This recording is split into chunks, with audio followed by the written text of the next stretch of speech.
بسم اللہ الرحمن الرحیم۔ السلام علیکم۔ آج رات جب میں شراب کے مٹکے سے آخری سرئی بھرنے گئی تو اس ڈبیا سے آدھا سفوف اس میں ملا دیا تھا۔ اگر اس کا اثر ویسا ہی ہے جیسے لڑکیوں نے بتایا ہے تو انہیں کل شام تک ہوش میں نہیں آنا چاہیے۔ حبیب القدوس نے آنکھیں سکیڑ کر پہاڑوں کی طرف دیکھا اور پرجوش لہجے میں بولا، میں اس جگہ کو پہچانتا ہوں۔ اس کے آنسو پھوٹ آئے۔ یہ جذبات کی شدت اور خراج تحسین کے آنسو تھے۔ اس نے رندائی ہوئی آواز میں کہا، میں نے تمہیں بہت سخت آزمائش میں ڈال دیا تھا زہرا۔ میں نے تمہیں جس دنیا کا بعید لینے کو کہا تھا وہ گناہوں کی غلیظ مگر بڑی حسین دنیا ہے۔ تم نے میرے لیے بہت بڑی قربانی دی ہے۔ زہرا نے کہا، آپ کے لیے نہیں، اسلام کی عظمت کے لیے۔ میں آپ کی شکر گزار ہوں کہ آپ نے مجھے یہ مقدس فرض ادا کرنے کا موقع دیا۔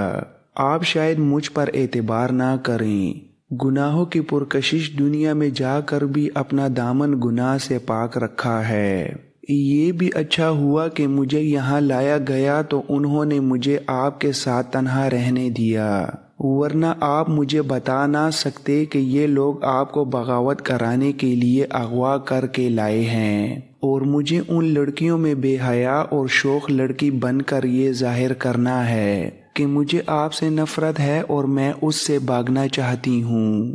آپ نے جب مجھے ان لڑکیوں کی خصلتیں اور ان کے کمالات بتائے اور کہا کہ میں بھی ایسی ہی بن جاؤں تو میں گھبرا گئی تھی، کیونکہ میں تو تصور میں بھی ایسا نہیں کر سکتی، لیکن یہ بڑی ہی عجیب بات ہے کہ یہ حرکتیں اور یہ سب باتیں مجھ سے بغیر کوشش کے ہو گئیں اور اللہ نے مجھے کامیابی عطا فرمائی۔ اگر یہ لڑکیاں مجھے دریا تک راستہ نہ دکھاتیں تو ہم وہاں سے کبھی نہ نکل سکتے۔ کیا آپ نے مجھے اسی کام کے لیے یہاں بلایا تھا؟ حبیب القدوس نے کہا، نہیں، یہ صورت تمہارے آنے سے از خود پیدا ہو گئی تھی۔ میں نے کچھ اور سوچا تھا۔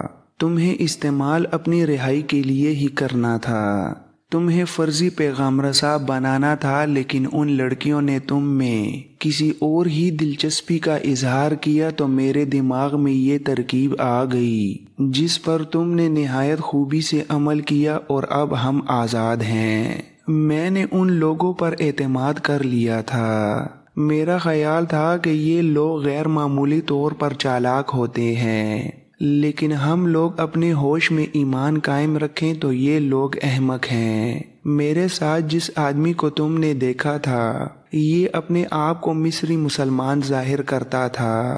میں پہلے روز سے ہی جان گیا تھا کہ یہ صلیبی ہے، اور میں صلیبیوں کے جال میں آ گیا ہوں۔ وہ پہاڑی خطہ بہت دور رہ گیا تھا۔ نیل کے درمیان کی روح بہت ہی تیز ہو گئی اور زیادہ جوش میں آ گئی تھی۔ کشتی اس کے رحم و کرم پر اوپر اٹھتی گرتی اور اٹھتی جا رہی تھی۔ چپو بیکار تھے۔ دریا کے جوش اور قہر میں جو اضافہ ہو گیا تھا اس سے اندازہ ہوتا تھا کہ دریا تنگ ہو گیا ہے اور آگے موڑ ہے۔ یہ وہی موڑ تھا جس سے کچھ آگے فوج کی چوکی تھی۔ اچانک کشتی رکی اور گھوم گئی۔ حبیب القدوس نے چپو تھام لیے۔ دریا کا شور بہت بڑھ گیا تھا۔ کشتی ایک چکر میں گھومنے لگی۔ کشتی بھنور میں آ گئی تھی۔ حبیب القدوس نے پوری طاقت سے چپو مارے، مگر بھنور کے چکر کی طاقت بہت زیادہ تھی۔ کشتی قابو میں نہیں رہی تھی۔ اسے اپنے دونوں مسافروں سمیت دریا کی تہہ میں جانا تھا۔ حبیب القدوس نے چلا کر کہا، زہرا، میری پیٹھ پر آ جاؤ۔ زہرا اس کی پیٹھ پر سوار ہو گئی اور بازو اس کی گردن کے گرد لپیٹ لیے۔ حبیب القدوس نے اسے کہا، مجھے اور زیادہ مضبوطی سے پکڑ لو اور مجھ سے الگ نہ ہونا۔ یہ کہہ کر اس نے چکر میں بھنور کے زور پر تیرتی کشتی سے دریا میں اس طرح چھلانگ لگائی کہ بھنور سے باہر پہنچ جائے۔ وہ زہرا کے ساتھ پانی کے اندر چلا گیا اور جسم کی تمام تر قوتیں مرکوز کر کے ابھر آیا۔ وہ بھنور کی زد سے نکل گیا، لیکن یہ موڑ تھا اور دونوں طرف چٹانیں تھیں۔ پانی سکڑ گیا تھا اور موجیں زیادہ اونچی اور غضبناک ہو گئی تھیں۔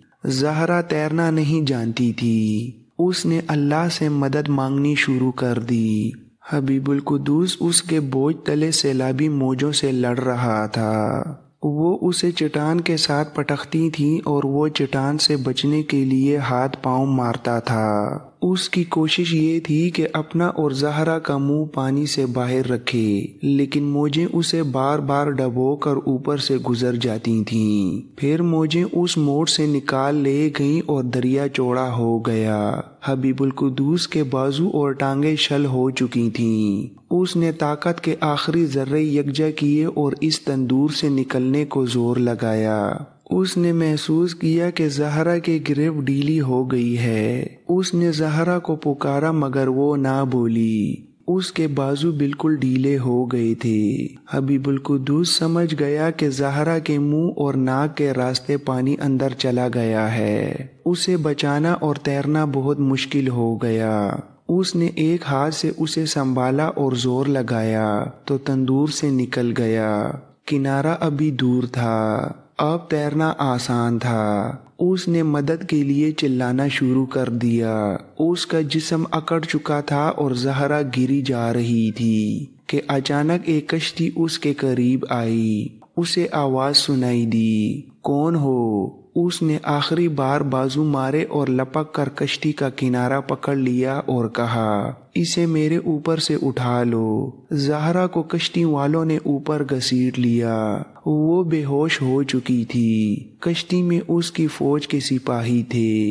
اس کی چوکی یہیں تھی۔ وہ حبیب القدوس کی پکار پر ادھر آئے تھے۔ چوکی میں جا کر اس نے بتایا کہ وہ نائب سالار حبیب القدوس ہے۔ چوکی کے کماندار نے اسے پہچان لیا اور بہت حیران ہوا۔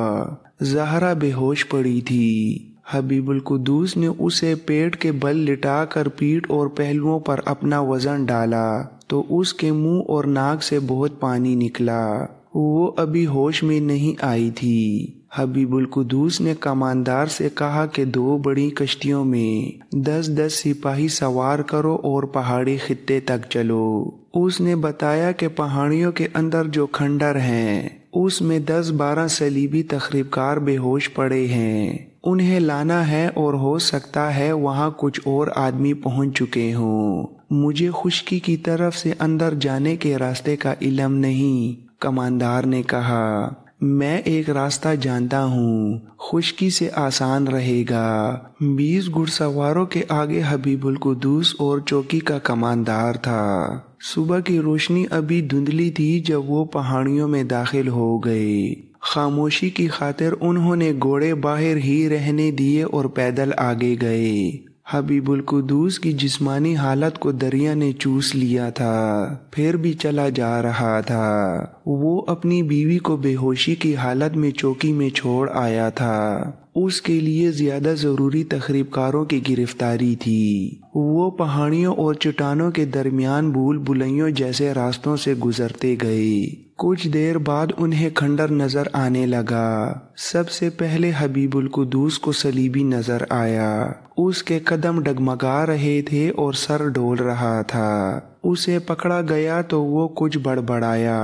7-8 آدمی وہیں بے ہوش پڑے تھے جہاں رات کو گرے تھے۔ کمرے میں مصری، سوڈانی اور دونوں لڑکیاں برہنہ اور بے ہوش پڑی تھیں۔ ان سب کو سپاہیوں نے اٹھا لیا۔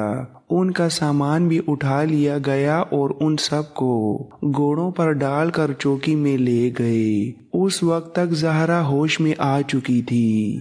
دن کا پہلا پہر تھا جب یہ تخریب کار ہوش میں آنے لگے۔ اس وقت قاہرہ کے راستے میں تھے۔ وہ گھوڑوں کے ساتھ بندھے ہوئے تھے اور 20 سپاہیوں کی حراست میں تھے۔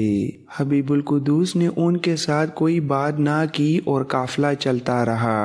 آدھی رات کے بعد علی بن سفیان کے ملازم نے اسے جگایا اور کہا کہ امیر بلا رہے ہیں۔ وہ فوراً پہنچا۔ دیکھا تو وہاں غیاث بلبیس بھی موجود تھا۔ علی بن سفیان یہ دیکھ کر حیران رہ گیا کہ حبیب القدوس بھی بیٹھا تھا۔ اس نے ان تمام فوجی اور غیر فوجی حاکموں کے نام بتائے جو اسے کھنڈر میں معلوم ہوئے تھے۔ یہ تمام غدار تھے، انہیں بغاوت میں شامل ہونا اور کامیاب کرانا تھا۔ قائم مقام امیر کے حکم سے اسی وقت ان سب کے گھروں پر چھاپے مارے گئے اور سب کو گرفتار کر لیا گیا۔ ان کے گھروں سے جو زر و جواہرات برآمد ہوئے وہ ان کے جرم کو ثابت کر رہے تھے۔ اس وقت سلطان صلاح الدین ایوبی حلب کو محاصرے میں لینے کے لیے اس شہر کے قریب ایک مقام میدان الاخضر پر خیمہ زن تھا۔ اس نے شام اور دوسرے مقامات سے اپنی فوج کے تھوڑے تھوڑے دستے بلا لیے تھے۔ حلب کے متعلق وہ اپنے سالاروں سے کہہ چکا تھا کہ اس شہر کے لوگ اسی طرح بے جگری سے لڑیں گے جس طرح وہ پہلے محاصرے میں لڑے تھے۔ گو اس کے جاسوسوں نے جو حلب کے اندر تھے اسے یہ اطلاع دی تھی کہ اب اتنے برسوں کی خانہ جنگی سے حلب کے لوگوں کے خیالات بدل گئے ہیں۔ خیالات بدلنے کے لیے سلطان ایوبی نے بھی زمین دوز اہتمام کیا تھا۔ اب وہاں کا حکمران سلطان عماد الدین تھا جسے لوگ زیادہ پسند نہیں کرتے تھے، پر پھر بھی سلطان ایوبی کسی خوش فہمی میں مبتلا نہ ہوا۔ اس نے ادھر ادھر سے دستے میدان الاخضر میں جمع کر لیے۔ وہ اپنے سالاروں کو آخری ہدایات دے رہا تھا کہ قاہرہ کا قاصد پہنچا۔ اس نے جو پیغام دیا اسے پڑھ کر اس کا چہرہ چمک اٹھا اور اس نے بلند آواز سے کہا، میرا دل کہہ رہا تھا کہ حبیب القدوس مجھے دھوکہ نہیں دے گا۔ اللہ اسلام کی ہر بیٹی کو زہرا جیسا جذبہ اور ایمان دے۔ علی بن سفیان نے اسے نائب سالار حبیب القدوس کی واپسی کی ساری رویداد لکھی تھی جس میں اس کی بیوی زہرا کا تفصیلی ذکر تھا۔ اس نے اسی وقت پیغام کا جواب لکھوایا جس میں ان غداروں کے لیے جو پکڑے گئے تھے یہ سزا لکھی کہ انہیں گھوڑوں کے پیچھے باندھ کر گھوڑے شہر میں دوڑائے جائیں اور گھوڑے اس وقت روکے جائیں جب ان غداروں کا گوشت ہڈیوں سے الگ ہو جائے۔ 2 روز بعد سلطان ایوبی نے حلب میں چڑھائی کر دی جو محاصرہ نہیں بلکہ یلغار تھی۔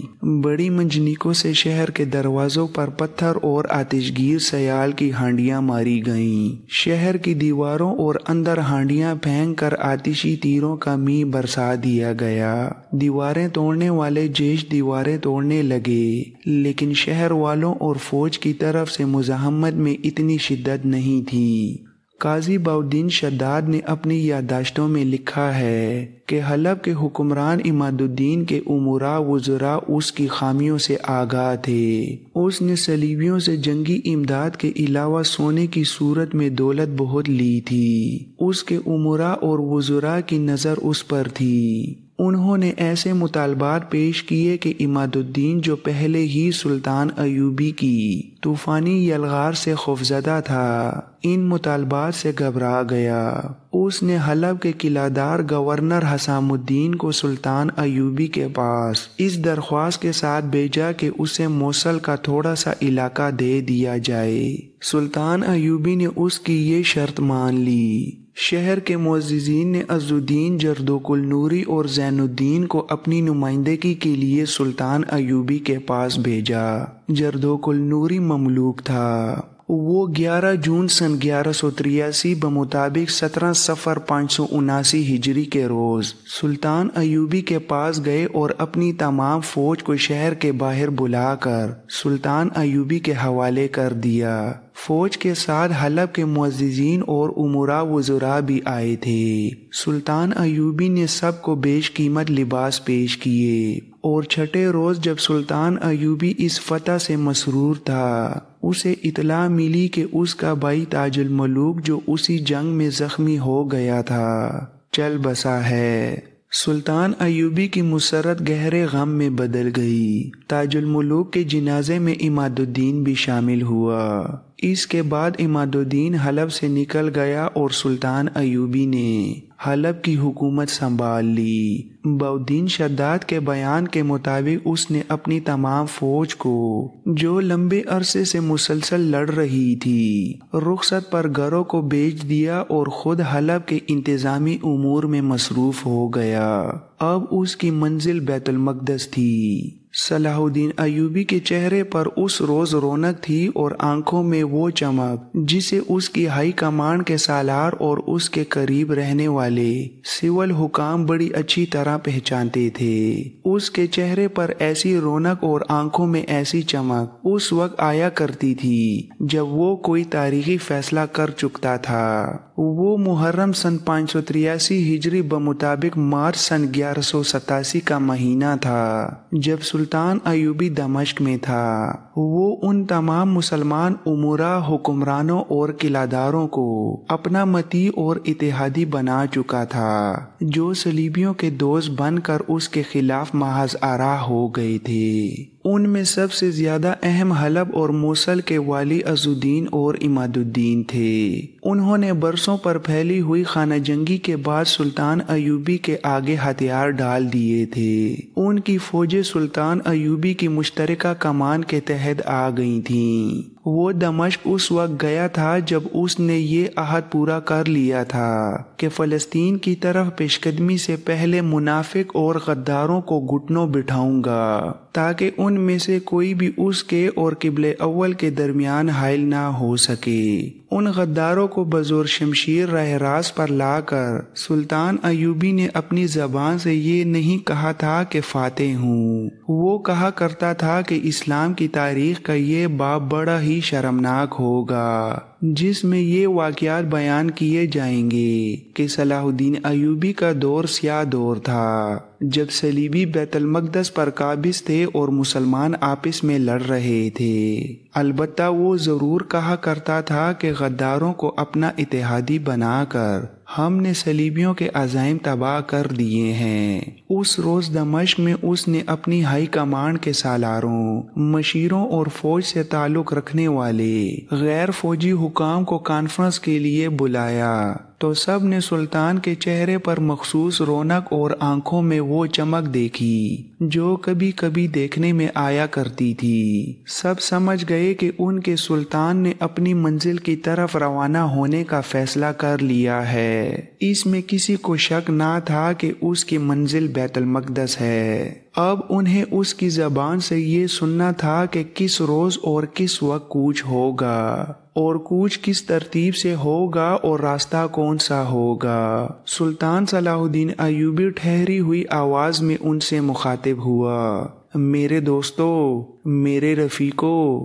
آپ سب یقیناً میری تائید کریں گے کہ ہم بیت المقدس کی طرف پیش قدمی کے لیے تیار ہیں۔ آج میں آپ سے جو باتیں کروں گا اور آپ اپنے شکوک رفع کرنے کے لیے مجھ سے جو سوال پوچھیں گے اور جو اعتراض کریں گے وہ ہماری تاریخ ہوگی۔ ہمارے الفاظ اور ہمارے عہد تاریخ کی تحریر بنیں گے اور یہ تحریر ہماری آخری نسل تک جائے گی۔ یہ بھی نہ بھولنا کہ ہم اس دنیا میں یہ تحریر چھوڑ کر جائیں گے اور اللہ کے حضور اپنے اعمال لے کر جائیں گے۔ یہ فیصلہ آپ کو کرنا ہے کہ ہمیں اپنی آنے والی نسلوں کے آگے اور اللہ ذوالجلال کے آگے شرمسار ہونا ہے یا سرخرو۔ فتح کی ضمانت ہم میں سے کوئی بھی نہیں دے سکتا، مگر ہم سب یہ عہد کر سکتے ہیں کہ ہم لڑیں گے، مریں گے پر واپس نہیں آئیں گے۔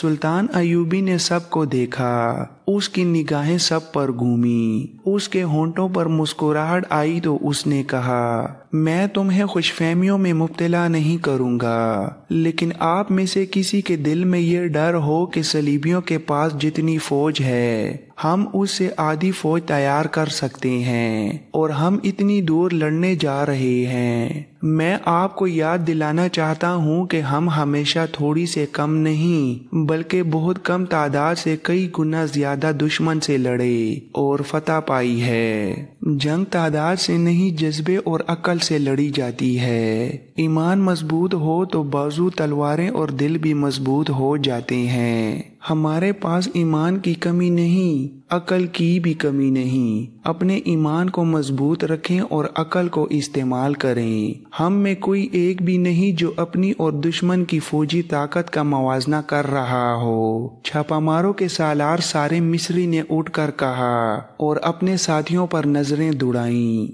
ہر ایک نے اس کی تائید کی۔ سارے مصری نے کہا، البتہ یہ دیکھنا ضروری ہے کہ ہم بیت المقدس تک کس طرف سے اور کس انداز سے پہنچیں گے۔ احتیاط لازمی ہے۔ ہم تکبر سے گریز اور حقیقت کو تسلیم کریں گے۔ سلطان ایوبی نے کہا، میں نے آپ کو یہی بتانے کے لیے بلایا ہے۔ میں نے پیش قدمی اور جنگ کا منصوبہ آپ کے مشوروں سے تیار کیا ہے اور میں نے کئی راتوں کی سوچ کے بعد فیصلہ کیا ہے کہ ہماری پہلی منزل حطین ہوگی۔ آپ سب حطین کی جنگی اہمیت سے آگاہ ہیں۔ وہاں مجھے وہ زمین مل جائے گی جہاں میں صلیبیوں کو لڑانا چاہتا ہوں۔ جنگ کا یہ اصول جو میں آپ کو پہلے بھی کئی بار بتا چکا ہوں، اپنے ذہن پر نقش کر لو کہ جنگ میں آپ کی بہترین دوست وہ زمین ہے جس پر آپ دشمن کو لا کر لڑاتے ہیں۔ زمین ایسی منتخب کرو جو آپ کو فائدے اور دشمن کو نقصان دے۔ یہ زمین ہمیں حطین کے علاقے میں میسر آئے گی، بشرطیہ کہ آپ برق رفتاری، رازداری اور پہلکاری سے اس زمین تک پہنچ جائیں اور دشمن کو تمام فائدوں سے محروم کر دیں۔ حطین کے علاقے میں بلندیاں بھی ہیں اور پانی بھی۔ آپ بلندیوں اور پانیوں پر قبضہ کر لیں تو سمجھ لیں کہ آپ آدھی جنگ جیت گئے، لیکن دشمن کو ایسی زمین پر لانا آسان نہیں۔ اگر ہمارے منصوبے کی ایک بھی کڑی پر عمل نہ ہو سکا تو سارا منصوبہ تباہ ہو جائے گا اور تباہی ہمیں وہاں تک لے جائے گی جہاں سے واپسی ناممکن ہوگی۔